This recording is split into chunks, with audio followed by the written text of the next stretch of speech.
அஸ்ஸலாமு அலைக்குமா. எல்லோரும் நல்லா இருக்கீங்களா? அல்லாவுடைய அம்மானதமா இருங்க. நாங்கள் நல்லா இருக்கோம். நோன்பு 28 முடிஞ்சு போச்சு.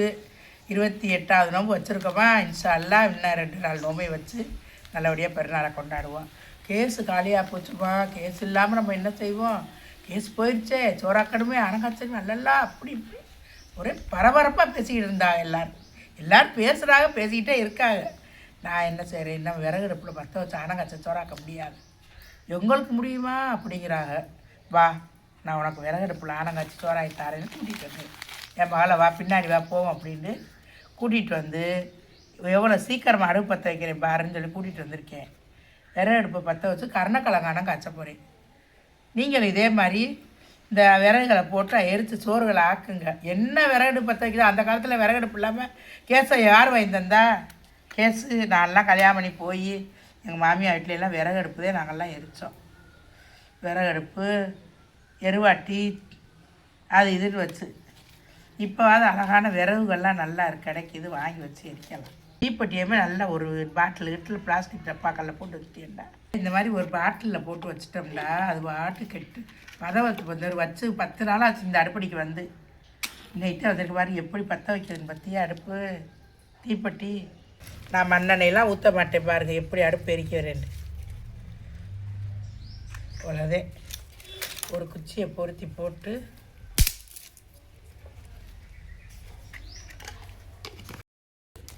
அடுத்தடுத்து நல்லா அந்த பேப்பரை எரியிலேயே இந்த விறகுகளை இப்படி எடுத்து வச்சேன்னா அடுப்பு பிடிச்சிக்கணும். பிடிச்சதோட நம்ம வேலையை பார்க்க வேண்டியது.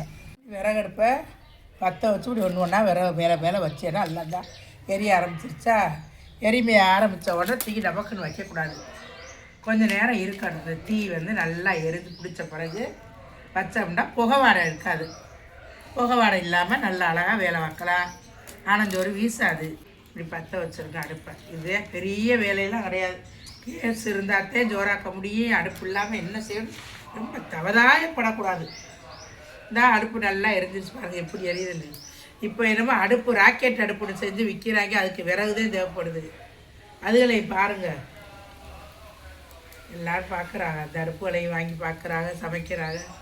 நம்ம அந்த காலத்து விறகு அடுப்புதேன், இதுதான் நம்மளுக்கு தெரியும். இதில் நம்ம பற்ற வச்சு இப்போ அனகாச்சப்பறம் பிஸ்மில்லாஹ்ர்-ரஹ்மான்-ரஹீம் அடுப்பை பற்ற வச்சு தீ எரிய ஆரம்பிச்சிருச்சு. அந்த கருணக்கிழங்கு அள்ளி போட்டு இன்றைக்கி கருணக்கிழங்கு அனங்காய்ச்சா கழுவியாச்சு, கழுவி போட்டாச்சு.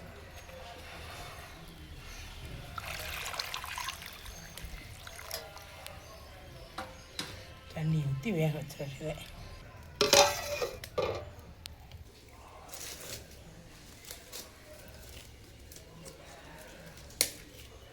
அழகாக எரியுதா மடமடண்டு.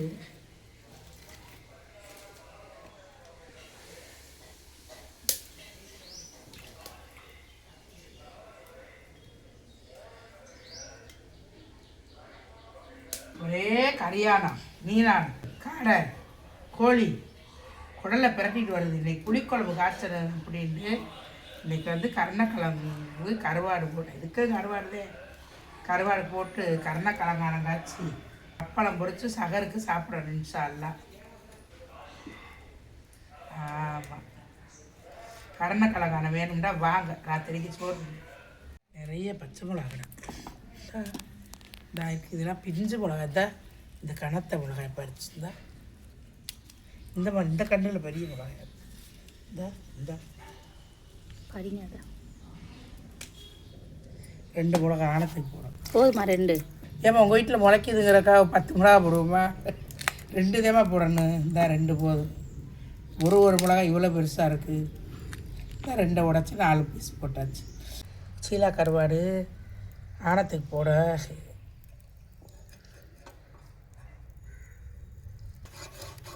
இந்த கருவாடு போடணும் ஆனத்துக்கு.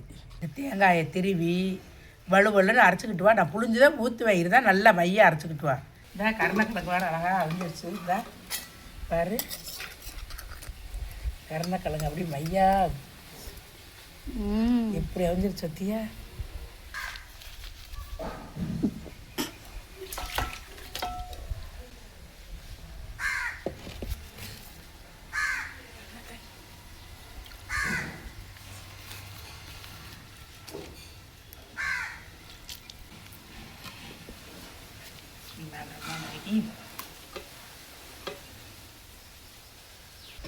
சட்டி வச்சாச்சு. 2 தக்காளி, ஒரு 4-5 சின்ன வெங்காயம், ஒரு துண்டு கருவாடு, சீலா கருவாடு, 2 பச்சை மிளகா, இல்லை கொஞ்சோண்டு வெள்ளைப்பூடு நாணத்துக்கு, கொஞ்சோண்டு புளி கருணக்கிழங்கு குழம்புக்கு.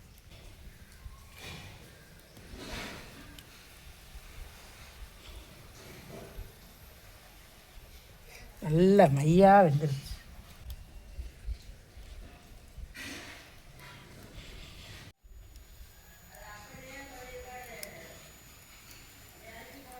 நல்லெண்ணெய் ஊற்றுறோம். பிஸ்மில்லாஹிர்ரஹ்மானிர்ரஹீம். நல்லெண்ணெய் ஊற்றிதே இந்த இந்த கருணக்கிழங்கு இதுகெல்லாம் நல்லெண்ணெய் ஊற்றி கரைச்சிட்டா டேஸ்ட்டாக இருக்கும். அதனால் நல்லெண்ணெய் ஊற்றிருக்கேன். கொஞ்சோண்டு வெந்தயம் வெந்திடும். வெந்தயம் பிடிச்சிருச்சு. இந்த கருவாடை எண்ணெயில் போடணும். கருவாடை அப்படியே நல்லா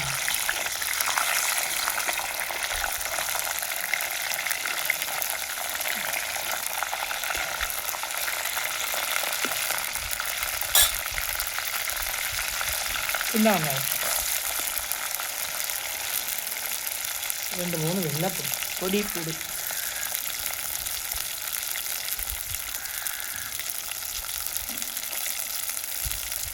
2 பச்சை மிளகாய், 2 தக்காளி,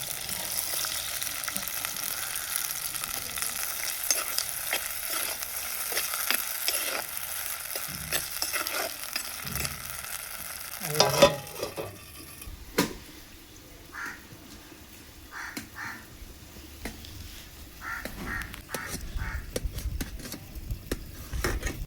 கருணக்கிழங்கை வச்சு நறுக்கியாச்சு.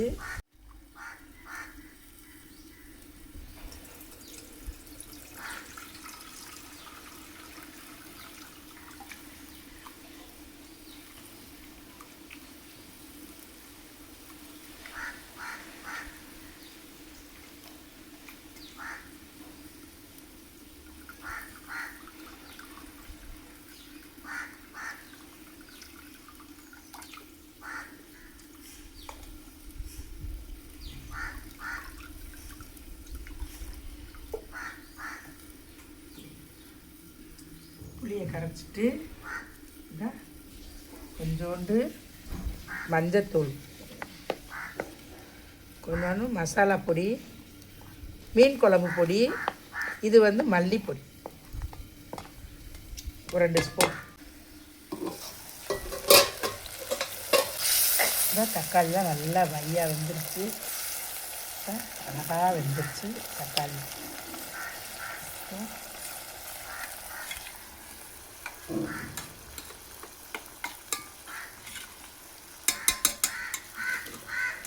இப்போ பாரு எப்படி எரியுது, கேஸ் எடுப்பு மாதிரி எரியுது. மசாலா ஊற்றிட்டு கிழங்க போட்டு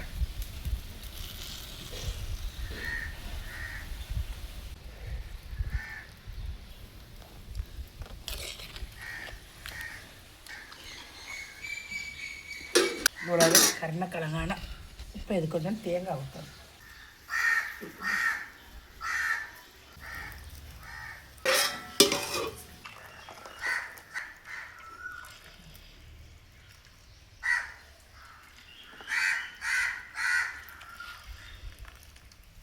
கொஞ்சம் தேங்காய் பால் ஊற்றிடணும்.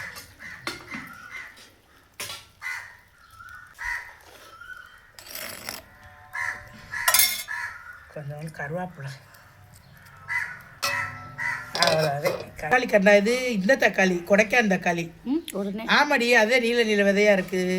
இருக்காது தக்காளி கண்டு இலை. இங்கே ஒரு தக்காளி கண்டு வந்திருக்கு. 3 தக்காளி கண்டு இருக்குது. இது வந்து சீனி வரக்காய். இது சீனி வரக்காய் விதை, தக்காளி விதை. அது வெண்டிக்காய். ஆமாம், இதுவும் சீனி வரக்காதே. வெண்டிக்காய் வந்து பச்சை மிளகா கட்டில் பச்சை மிளகா கிடக்கு. நல்லா நிறைய கிடக்குதா பச்சை மிளகா. இந்த மிளகா இப்போ உருண்டை மிளகா. இது உருண்டை மிளகா. இது வந்து நீல மிளகா. 2 கண்டு நான் 2 விதை போட்டிருக்கோம். அதில் இந்த பச்சை மிளகாய் பாரு. இந்த நிறைய பச்சை மிளகா கிடக்கு. பச்சை மிளகா அழகாக காய்ச்சிருக்கு. கொதிச்சிருச்சு. ஆனந்தான் கருணக்கிழங்கான சூப்பராக கொதிச்சிருச்சு. கமன்னு வணக்குது. கருணக்கிழங்கு கருவாடு குழம்பு நல்லா கொதிச்சிருச்சு. நல்லா ஆனால் கருவாடெல்லாம் அப்படி கறந்துருச்சு.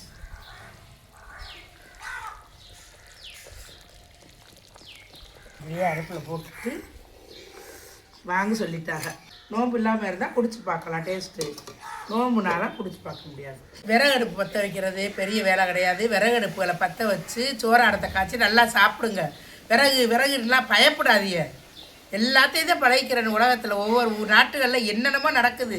நம்ம ஊரில் கேஸு தான் கிடைக்கலைங்கிறீ, அது ஒன்றும் பெரிய மேட்ரு கிடையாது. எல்லாம் விறகு அடுப்பை பற்ற வச்சு வேலை வெட்டியை பாருங்கள். நல்லா உடம்பை வளைச்சி வேலை பாருங்கள். உடம்பே வலிக்குது எல்லாருக்கும் வேலை வைக்கிறது. வந்தால் சூப்பராக ஆயிடுச்சு. ஆனால் 4 மட்டதே யானை கொதிச்சிருச்சு, வேலை முடிஞ்சிருச்சு. எல்லோரும் இதே மாதிரி வேலையை பாருங்கள். கிளவி உனக்கு என்ன நீ பார்ப்பேன்னு சொல்லாதீங்க. நாங்களும் சின்ன வயசுலேருந்து குமரியிலேருந்து விறகடுப்பு எரிச்சிருக்கோம். இப்போ தான் கேஸில் நாங்களும் எரிச்சுக்கிட்டு இருக்கோம். நீங்கள் அதே மாதிரி கொஞ்சம் நாளைக்கு விறகு அடுப்பை எரிச்சு பாருங்கள். அதுக்குள்ளே கேஸெலாம் உங்களுக்கு கிடச்சிடும். நீங்கள் அழுகையிலே கொடுத்து விட்ருவாங்க. மக்கள் ரொம்ப கஷ்டப்படுறாங்க வாங்கிடுங்க. இது ஆரோக்கியமானது. இப்படி உட்காந்து விறகுல சமைக்கிறது சாப்பிட்றதுக்கு சுவையாக இருக்குது. அது என்ன ஒரு கொதி சல்லுன்னு கொதிச்சு அமர்த்தி விட்ருவோம். இது அடுப்பில் கிடந்து ஆனால் நல்லா எண்ணெய் பிரிஞ்சு நல்லா சூப்பராக இருக்கும்.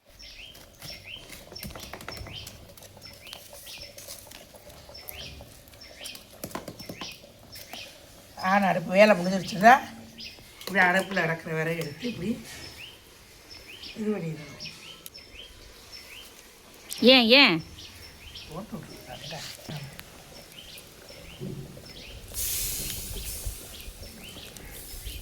இந்த நல்லா கொதிச்சிருச்சு பாருங்க. நல்லா கொதிச்சிருச்சு. இது மண்சட்டி வேறையா இன்னும் நல்லா கொதிச்சுக்கிட்டே இருக்கும். கடலில் வேலை போட்டுன்னா கங்கு கிடக்கு அடுப்பு நிறையா. இதிலே கிடந்துச்சுன்னா நல்லா அழகாக வாசமாக வந்துடும். குழம்பு டேஸ்ட்டாக இருக்கும். நீங்கள் இதே மாதிரி விறகு அடுப்பை பற்ற வச்சு வேலையில் பாருங்கள். அஸ்ஸலாமு அலைக்கும்.